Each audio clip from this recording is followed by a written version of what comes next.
नमस्कार दोस्तों, स्वागत है आपका स्टोरी टाइम यूट्यूब चैनल पर, जहां कहानियां सिर्फ सुनी नहीं जाती, महसूस की जाती हैं। यहां आपको मिलेंगी रहस्य, रोमांच, इतिहास और भावनाओं से भरी कहानियां, जो आपको हर बार एक नई दुनिया में ले जाएंगी। तो चलिए शुरू करते हैं कहानी का सफर।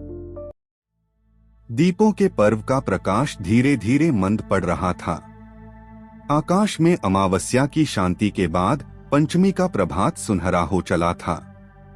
द्वार पर अब भी दीपक जल रहे थे, घरों से सुगंध उठ रही थी, क्योंकि आज था भाई दूज, दीपावली का 5वां और अंतिम दिवस। कहते हैं, जहां दीपक जलता है वहां अंधकार मिटता है, और जहां बहन अपने भाई का तिलक करती है वहां मृत्यु का भय समाप्त हो जाता है। यह कथा उसी दिव्य दिन की है जब स्वयं यमराज ने अपनी बहन यमुना के द्वार पर पहुंचकर इस पवित्र पर्व की स्थापना की थी। अत्यंत प्राचीन काल में सूर्यदेव और उनकी पत्नी संज्ञा के यहाँ 3 संतानें हुई। पहले मनु, फिर यमराज और अंत में यमुना। सूर्य की आभा इतनी तीव्र थी कि संज्ञा अधिक समय तक उसके पास नहीं रह सकी। उन्होंने अपनी छाया से एक रूप बनाया, छाया देवी, और स्वयं तप करने चली गईं। परंतु बालक यम और यमुना मां की अनुपस्थिति में भी एक दूसरे के अत्यंत स्नेही बने। यमराज कठोर और न्यायप्रिय थे, जबकि यमुना निर्मल, करुणा से भरी, प्रेम की धारा जैसी कोमल। समय बीता, देवों और असुरों के युद्ध के बीच यमराज को न्याय के देवता का दायित्व सौंपा गया। उन्हें मृत्यु का अधिपति कहा गया, जो हर जीव के जीवन का अंत लिखता है और उसे यमलोक ले जाता है। धरती पर यमुना बहने लगी, पवित्र नदी के रूप में, जिनके स्पर्श से पाप नष्ट होते हैं। हर दिन वे सोचती, कब मेरा भाई मुझसे मिलने आएगा। हर पर्व, हर अमावस्या वह अपने द्वार पर दीपक जलाती और मन में कहती, भैया एक बार तो आओ, तुम्हारे चरणों से ही मेरा द्वार पवित्र होगा। लेकिन यमराज तो अपने कर्म में अटल थे। प्रत्येक दिन अनगिन आत्माओं का लेखा जोखा, स्वर्ग और नरक का निर्णय। उनके पास समय ही कहाँ था। यमदूत, प्रभु आज भी आपकी बहन यमुना ने आपको स्मरण किया है। वह आपके स्वागत में दीपक जलाती हैं।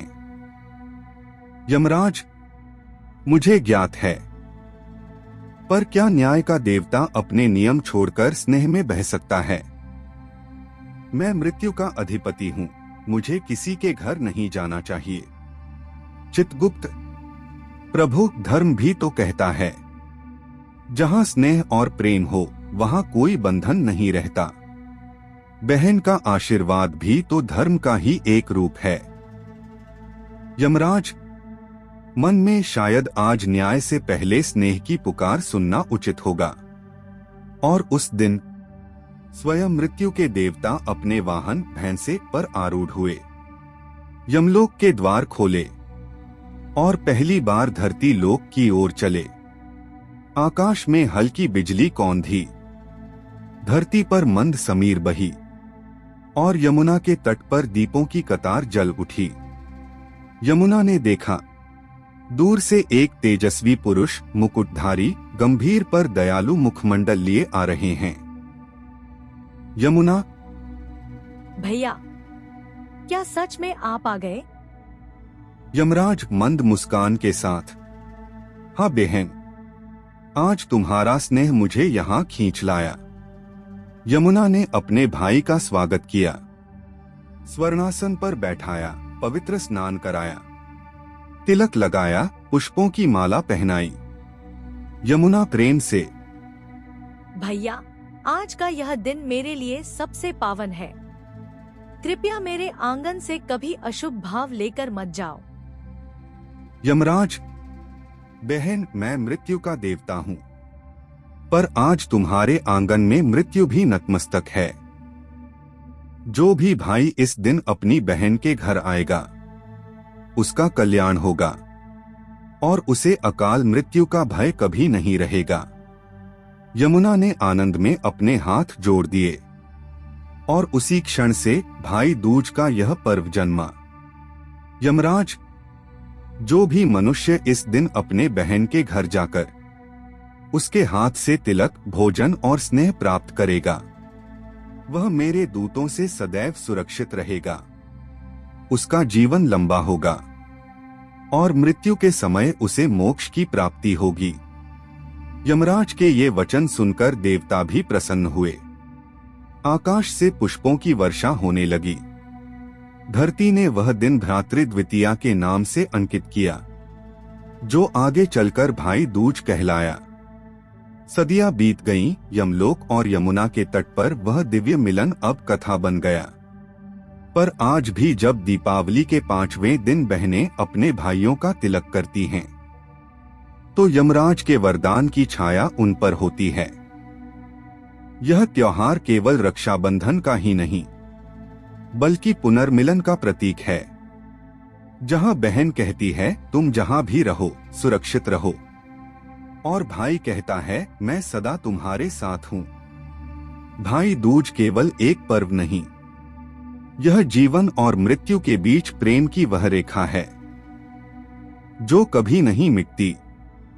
जैसे यमुना के प्रवाह में जीवन चलता रहता है, वैसे ही स्नेह की धारा भी अमर रहती है।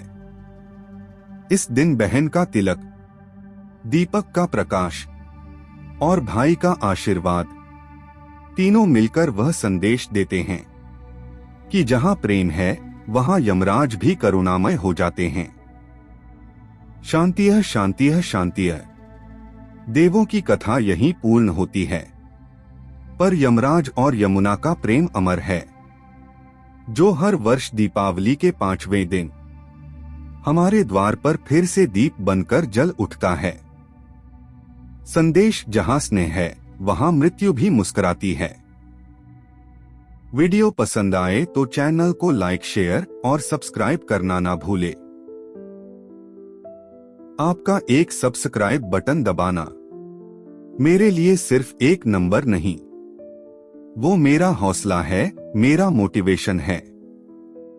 और जब आप बेल आइकन दबाते हैं तो हर बार जब मैं कोई नई कहानी लाऊं आप तक सबसे पहले पहुंचे। तो अगर आपको मेरा काम थोड़ा भी अच्छा लगता है, सब्सक्राइब करें ऐसी ही सच्ची और दिव्य कहानियों के लिए स्टोरी टाइम यूट्यूब चैनल को। आपका साथ ही मेरी सबसे बड़ी ताकत है। प्यार और विश्वास बनाए रखिए। धन्यवाद।